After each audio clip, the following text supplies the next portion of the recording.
This is Musings and Counsel from London Baker Law with Debbie London Baker. Okay. What is an estate? Okay, so let's just say your two adult children have bank accounts with $1,000 in them. Uh-huh. That's an estate. Got it. Anything of value? Anything that you can't easily pass to somebody else without planning for it. Okay. So right now, speaking about A car. a car. Car's probably the easiest, but a car, yeah. Right.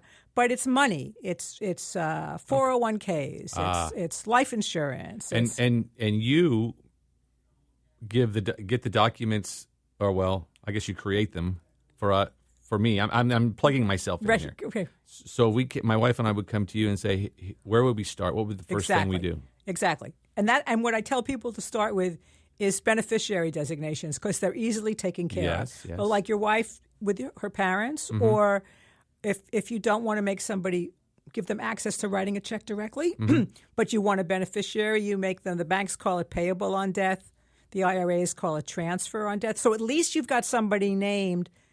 And that's a document that I would hang on to. That's a document you would fill out with your insurance company or who's ever got your IRA and that kind of thing. So they would have it too? They would absolutely have it. Okay, gotcha. Again, you're talking to the biggest dummy about this. You call them and say, is. "I need who?" You say, "Who are my beneficiaries?" And they say, "Well, your beneficiary is your wife." Okay, who do I have named after her? Oh, you don't have anybody named after her. That's where you go. Oh, send me a form. We got a couple names to put on that list. I need to name somebody afterwards. And what is this called again? This part? That's called beneficiary designations. Is that different from power of attorney? Yes. What is power of attorney? So the power of attorney could be that you've given your power of attorney, that gives them the right to sell a piece of property if need be, to access your bank accounts if need be, to change your beneficiary designation if need be, to change rights of survivorship if need be.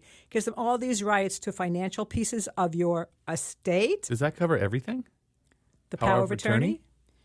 Pretty much everything. Medical? Medical is different. Oh, tell us about medical. Medical is different.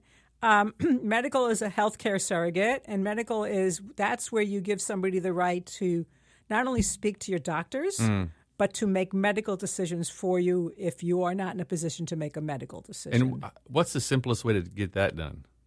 Get the medical power of attorney enacted? I never recommend anything online. I know what I do. If somebody just wants a healthcare surrogate or whatever, I know I do workshops where I do them as part of the workshop at no charge. You know, if somebody called me and said, that's all I need, I know this is on the radio, and said, I just need a healthcare surrogate, Wonderful. I would send them my template and they could do it because it doesn't need a notary. Healthcare surrogates do not need to be notarized. Okay, you heard that. She said she will help you out with that. Her name is Debbie Baker. What's the website? Oh, pretty simple. LondonBakerLaw.com. There you go. LondonBakerLaw.com. And wow, that's great. That's great stuff. We talked about. Did we talk about living wills? No. So living wills are end of life decisions. So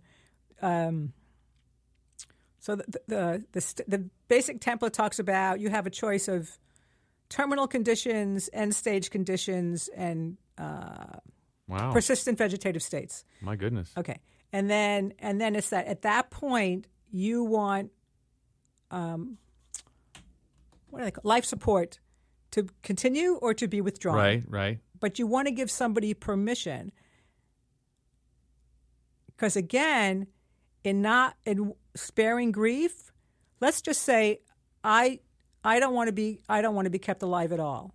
Okay, if I'm in a persistent vegetative state, I want you to pull all the plugs and whatever. And you've agreed to be my healthcare surrogate. You may not believe in that in principle. You just have to believe that you just have to promise me that you'll do it. I see. Okay. Well, so it's not whether the person agrees with you, it's whether they're willing to honor your wishes. If you say, no, Deb, life doesn't begin until God takes you off this, life doesn't end until God takes you off the planet, as much as I love you, I'm not appointing you. Right. I need somebody who's going to honor and you got to my make wishes. that. You got to make that Right. decision. Yeah, right. So it gets complicated because you think, of course, you appoint your wife, but your wife says, honey, I won't pull the plug. Oh, I was going to ask you about that. Did I interrupt you too soon? No, you could interrupt me anytime. Because when you were talking about my wife, I thought, well, because she's my wife, am I automatically have power of attorney? Do I automatically have rights to speak for her? You automatically probably can talk for her to some degree in the healthcare arena. You certainly have rights to her healthcare information, but no, you don't automatically have her power of attorney. If she owns a checking account by herself, Right. or she owns something else by herself, and she hasn't put you on there, or no. Is that like an understanding? Let's say she did have an accident and was in the hospital and couldn't speak for 3 or 4 days. I would be the one that would be her as her spouse. Yes, that's understood. Okay, I wasn't sure. Okay, are you an NCIS watcher? Watch your language. Okay, are you an NCIS? What is?